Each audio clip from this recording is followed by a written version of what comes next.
I'm not fighting no more. Kelly, let me do my job. I just told you I didn't want to do no interviews, and you said you are going to do interviews. Now you told me to do interviews. Now you're trying to take me away from them. No.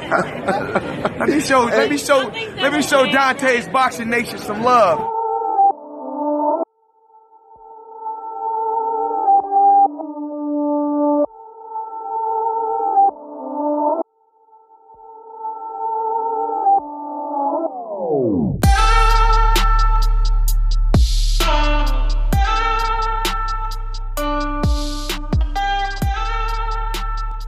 Dante's Boxing Nation, what's going on, guys?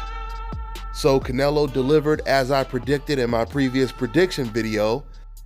I predicted that Canelo Alvarez would knock out Rocky Fielding within the first 6 rounds. The only thing I didn't know is would it be the first 3 rounds? And it was the first 3 rounds. Caleb Smith had already knocked out Rocky Fielding in the first round, and now Canelo does it in the 3rd round.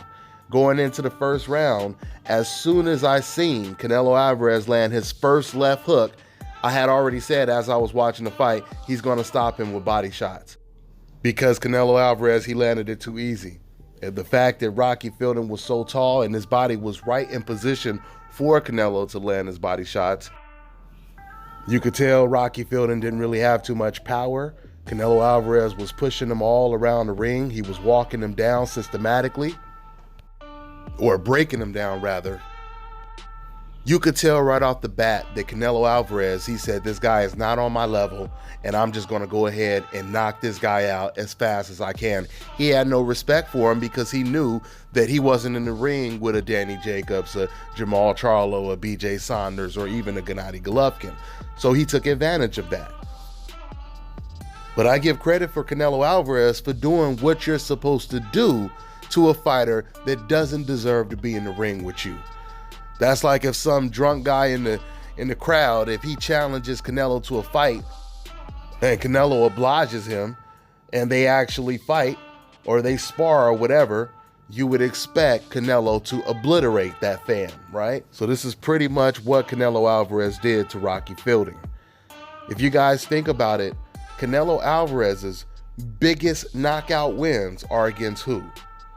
They're against Liam Smith, Amir Khan, and now Rocky Fielding. You could throw James Kirkland in there as well.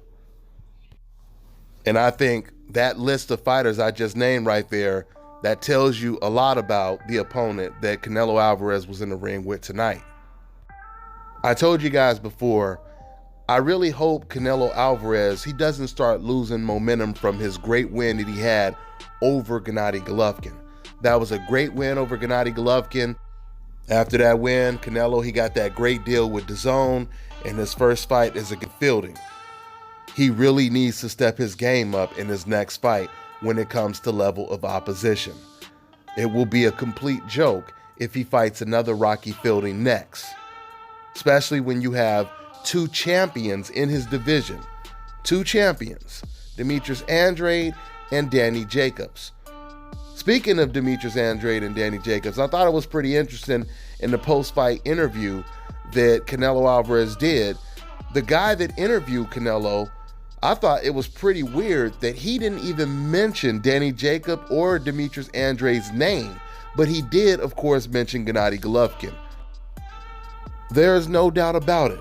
This suggests that this reporter, even this reporter, was trying his best to protect Canelo Alvarez from fighters that he believes is a threat to beating Canelo Alvarez. There's no other way you would explain it. You have to be as transparent as possible when you're interviewing someone. You're supposed to ask those tough questions, just like reporters have recently been asking Anthony Joshua, when are you going to fight Deontay Wilder, right?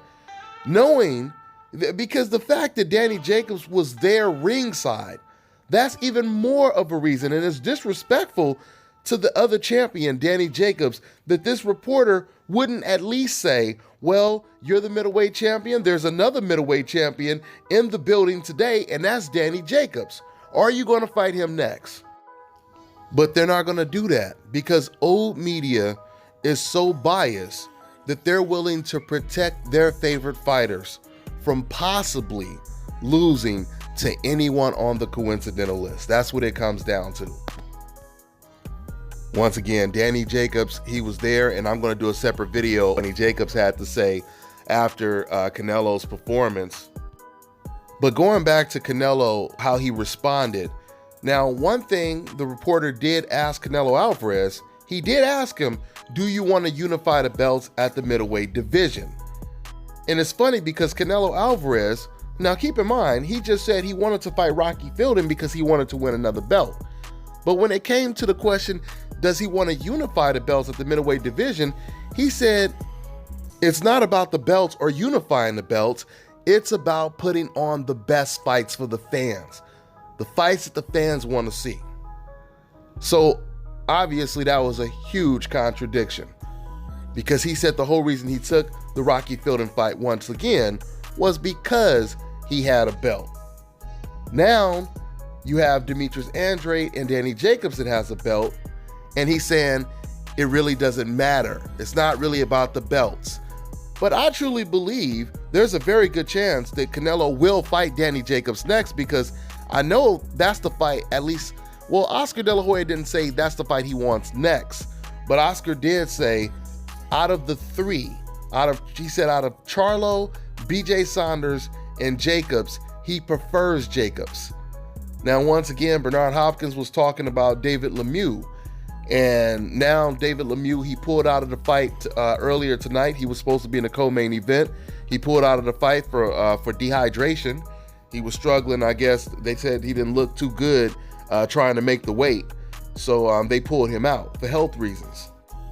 So if David Lemieux is out of the runnings, then Danny Jacobs would most likely be the next opponent, and it makes sense. Cinco de Mayo, USA versus Mexico, a black fighter versus a Mexican fighter, which is pretty much one of the biggest rivalries in the sport of boxing.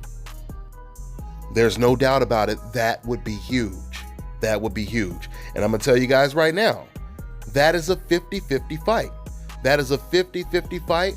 Canelo Alvarez, he looked really good in the Gennady Golovkin fight. Of course, he looked good in the Rocky Fielding fight.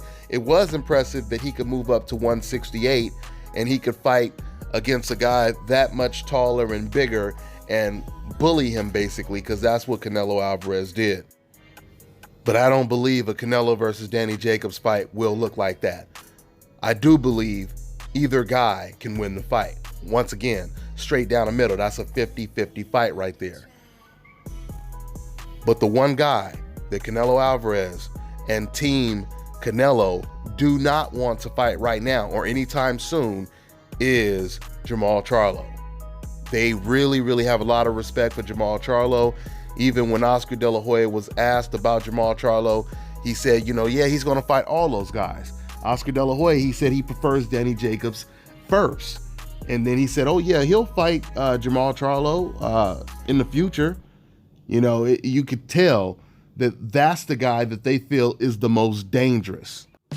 And I would agree with them. I think it's out of Jermall Charlo and Demetrius Andrade when it comes to the most dangerous threats to Canelo Alvarez. Once again, that's the reason why I believe Oscar De La Hoya said he wants Danny Jacobs first, because of Danny Jacobs' last performance against Sergey Derevyachenko. It wasn't Danny's best performance, but he was in there with tough competition, as Danny always is. Something else I wanted to clear up for some of these fans saying stuff like Jermall Charlo doesn't deserve to fight against Canelo, etc., etc. You guys are really, really making Canelo look worse when you make these ridiculous excuses where you're forced to contradict yourself. Because if he didn't deserve to fight against Canelo, how would Rocky Fielding deserve to fight against Canelo? Something else is pretty interesting is a lot of people don't know this, or some people do, but they just try to sweep it under the rug. But do you guys know that when Canelo was fighting at 154, the Charlo brothers were the champions there? When Canelo didn't have a belt and the Charlo brothers had a belt, Canelo Alvarez still chose not to fight them. But he chose to fight against Liam Smith. Another fighter that was a champion at 154 was Demetrius Andrade. When Demetrius Andrade was the champion and Canelo didn't have a belt at 154, not only did Demetrius Andrade call out Canelo, but he called Canelo a bitch. And Canelo chose not to fight Demetrius Andrade. But when Demetrius Andrade was stripped of his belt and Liam Smith got the belt, Canelo Alvarez, he decided to bypass the Charlo brothers and Demetrius Andrade to fight against Liam Smith. But remember, this is a guy who said he wanted to fight Liam Smith and Rocky Fielding. Why? Because they had a belt. So, there's a whole bunch of contradictions. I'm just hoping Canelo does the right thing. I do believe Canelo is going to fight these guys. I just believe Canelo is trying to buy as much time as he can. And that tells me that he does not have the confidence that he's the best middleweight in the world. Because if you're the best middleweight in the world, there's no way you fight Rocky Fielding, but you don't fight Jamal Charlo. Once again, once you fight Rocky Fielding, Liam Smith, and fighters like that, that kills any excuse of who did Jamal Charlo fight. Because if Canelo was only looking for opponents that fought better competition than Jamal Charlo, he would be fighting someone more dangerous than Jamal Charlo. And he's not doing that. But there's a good chance, once again, he'll get in the ring with Danny Jacobs next. DAZN and Eddie Hearn. Eddie Hearn, he said that DAZN, they want the Danny Jacobs fight next, and that makes a lot of sense because Eddie Hearn, he promotes Danny Jacobs. So there's a very good chance we'll get that fight. I wouldn't be surprised if Canelo, I'm hoping I don't jinx this, but I'm hoping Canelo doesn't surprise everyone and go after Jeff Horn, because Jeff Horn is now fighting at 154. He just got a knockout win. So hopefully that doesn't happen. Hopefully we get the most meaningful fights next year when it comes to Canelo Alvarez. He'll most likely fight on 2 dates in May and September. And I know this is just wishful thinking for fans that want to see the best fight the best.